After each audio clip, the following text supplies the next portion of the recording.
This is my table. That's not good. Yeah, dude. At least we got a good intro out of that.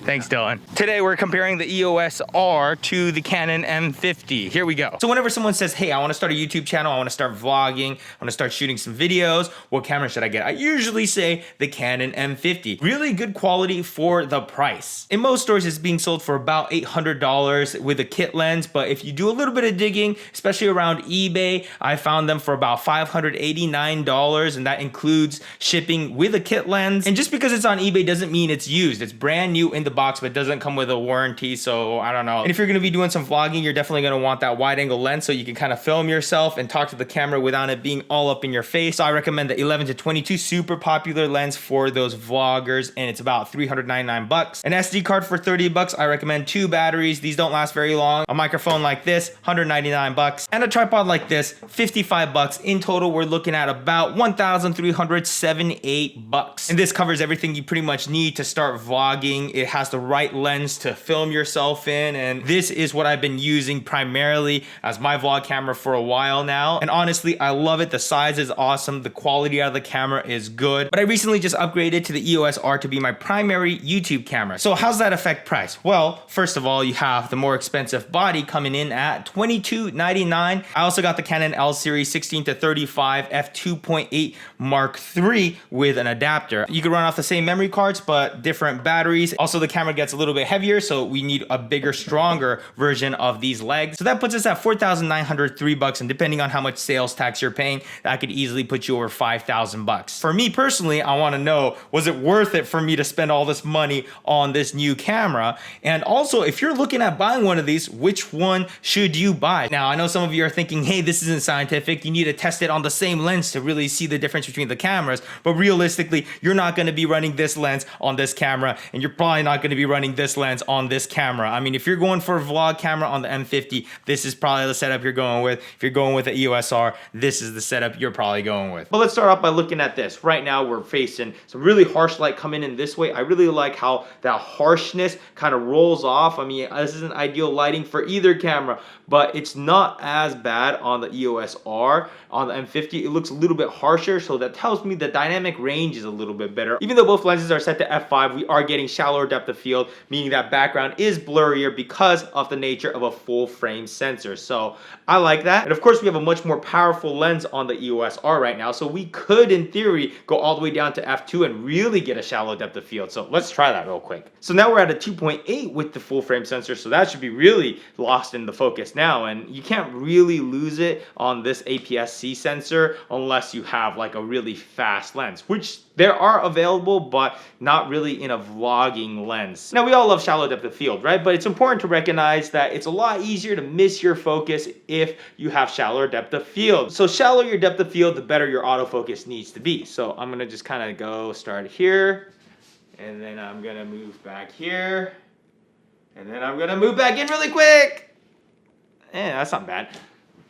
Yep, so here's autofocus with face tracking on both cameras. They're both doing a pretty solid job. But of course, the wider your depth of field is, you're gonna miss your focus less. So that's something to consider too. Even if you have shallow depth of field, you don't wanna shoot something really cool and then realize, oh, it was all blurry. So, you know, keep that in mind. So basically, if you're a huge fan of depth of field, know that on the same lens, you'll still get shallower depth of field from the EOS R. And if you put the f-stop to 2.8, then there's no contest. The purpose of this is really to check the vlogging ability of these cameras. And we're going on this obstacle course right now. I'm exhausted.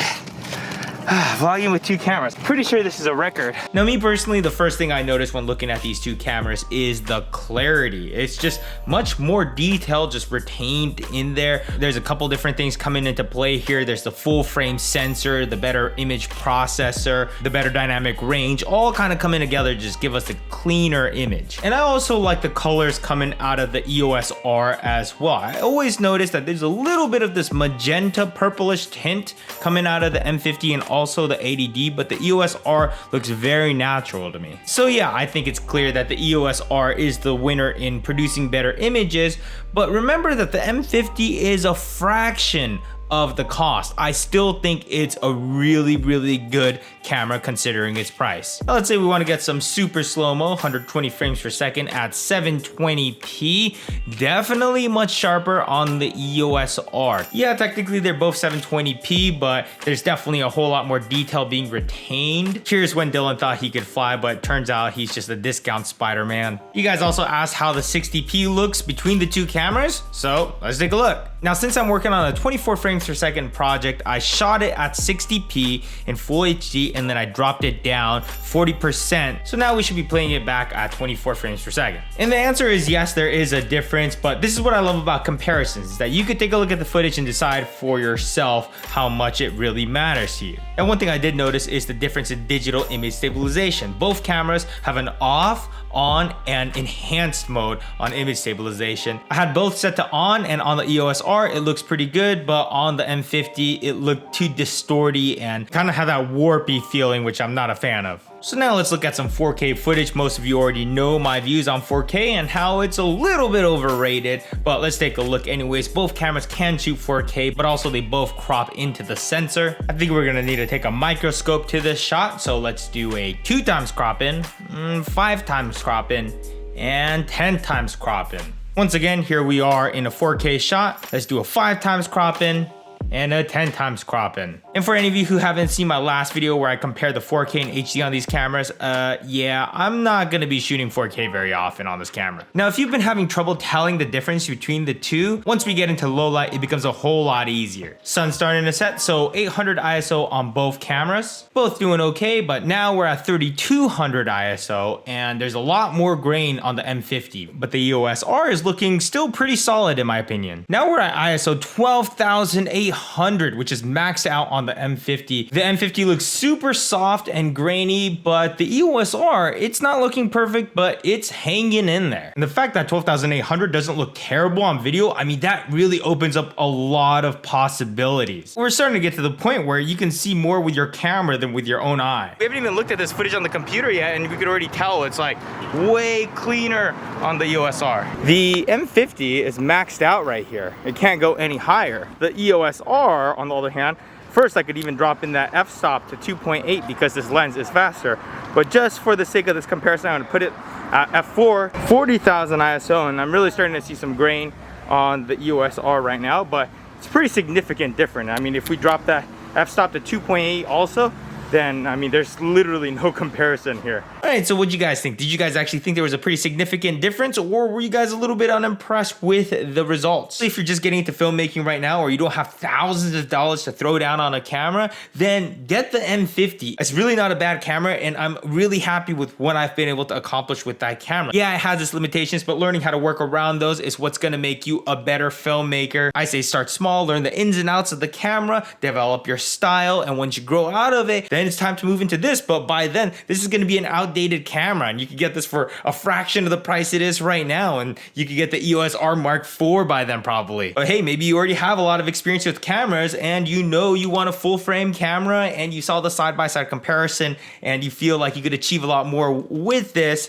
then hey, I love this camera. Aside from YouTube, I also work as a professional filmmaker. So for me, I'm able to look at this more as an investment than just like a camera that I really, really want for Christmas. This has more professional features like C-Log, which is a common picture profile used in bigger Canon C-series cameras. And every time we take it on the job, we usually have like a booking rental fee for it and all that. So it's eventually gonna pay itself off if I use it enough, hopefully. Or I might just be broke forever, but that's okay because I still have this EOS R. Both cameras really awesome. You can't go wrong with either. Now let's finish this off and get this video over 10 minutes by reading some comments. Top comment was, can we all upvote this video? I see what you're trying to do there, Guru. Second top comment, people should stop saying you look like the kid from the movie Up. Yes, I agree with you because, hey, that's racist, okay? I'm Japanese. The kid from Up was like Chinese or Korean. What ethnicity was the kid from Up? He's modeled after Pete Song. Oh my God, he's modeled after a real person. You guys, you think I look like the kid from Up? He's modeled after this actual human being. And he's Korean, so you guys are being racist. The EOS R has terrible 4K quality though. You should check out the 4K quality on Sony or Panasonic's instead. That is what sharp 4K looks like. Oh dude, they're talking smack about you. Next week, I'm collabing with my boy Armando. He's coming over, he's bringing over his A7 III. We'll find out if that's true. You look like the Asian version of Jimmy Neutron. No, I don't need any more of these trends to start, okay? Upscale to 4K. Nothing can stop me. I'm all the way... What's up with all these comments? Okay, I see what you guys are trying to do, okay? Shh. Hey, I turned off my porn for this. That's probably the nicest comment anyone's ever left me. You look like a chipmunk-born human. I don't look like anybody, okay? I look like myself, my own individual right here, just...